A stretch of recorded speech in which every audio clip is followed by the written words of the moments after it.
Hello and welcome back to one more interesting English grammar lesson. Let me start by asking you a question. If someone says, I used to wake up early, and another person says, I'm used to waking up early, do both sentences mean the same thing? Now, most English learners might say, yes, but that's completely wrong. Now, these three expressions, used to, be used to, and get used to, they talk about past, present, and change. They are not the same thing.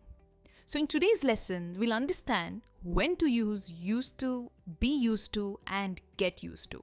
First, let's take an overview of all the three phrases. We use used to talk about past habits, habits that are not true anymore. Be used to means to become comfortable or familiar with the situation. And get used to means a process of change. You're not comfortable with something right now, but you're getting comfortable. I hope you got an overview of what these phrases mean. Now let's understand them in detail and how to form sentences with correct grammatical structure. First, used to. Used to talks about something you did regularly in the past, but you do not do it now. That is in the present. You no more do it. Take a look at this timeline. I used to wake up early. For example, I used to wake up, say, around 5 a.m. every morning. But that's in the past. It's not true anymore. These days, possibly in the present, I wake up around 7 a.m. The grammar structure looks something like this. We use the subject plus used to followed by the base verb. Always remember, with used to, we always use the base form of the verb. Here are some more examples. We used to live in a small apartment. Now that was our past living situation, which is not true anymore. She used to be very shy.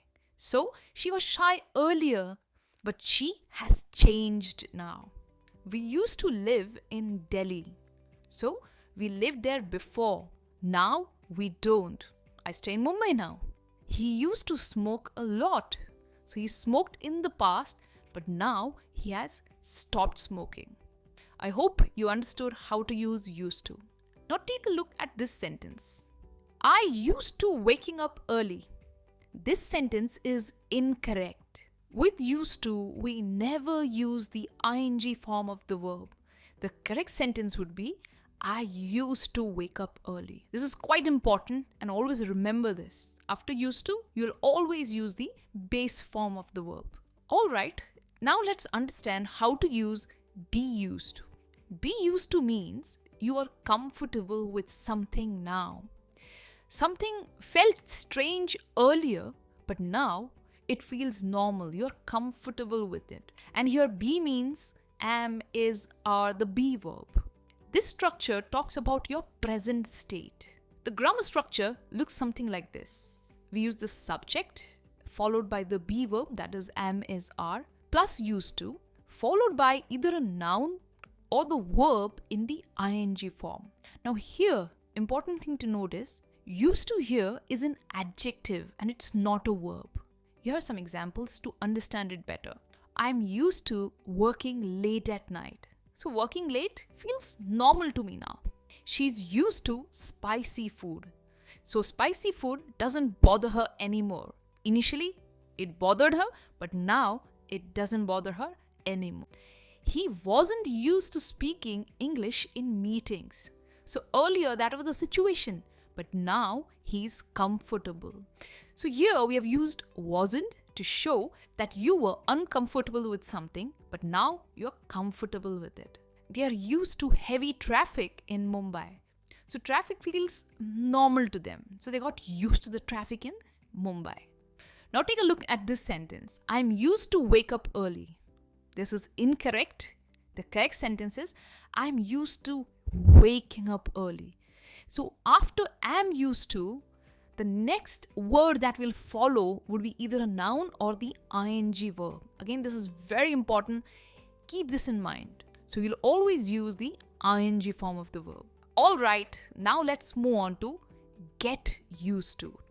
This talks about a process of change. Get used to talks about the process of becoming comfortable. This means you're not comfortable yet, you're becoming comfortable. It's like saying, I'm adjusting to the new situation. It shows a change or progress. The grammar structure looks something like this. So we use the subject plus get, getting, or got, followed by used to, and then noun or a verb in the ing form. Here are some examples. She will get used to her new job soon. So it feels strange now. Her new job feels strange, but later it won't. She's getting used to the new situation. She got used to living alone. So it was hard before, living alone was hard before, but now it's okay. She's getting comfortable with it. She's in the process of getting comfortable. He couldn't get used to the cold weather. This is a negative sentence. So the change felt difficult. He couldn't adjust to the change. It takes time to get used to public speaking, right? So getting comfortable in public speaking takes time. It's a gradual process. Come on, now it's quiz time. Let's test how well you have understood this lesson. There are 3 questions on your screen, and in the blank, you have to choose the correct option. You can pause the video here or take a screenshot and drop your answers in the comments. I would love to read your answers. So that's all for today. I hope you clearly understood the difference between these confusing phrases, and now you can confidently use them. If this grammar lesson has helped you, share it with your friends who are learning English. They might actually need it. Hit like and subscribe to the channel so that you don't miss interesting lessons like this one. I will see you soon with another interesting lesson. Until then, keep learning and keep practicing English. Bye for now.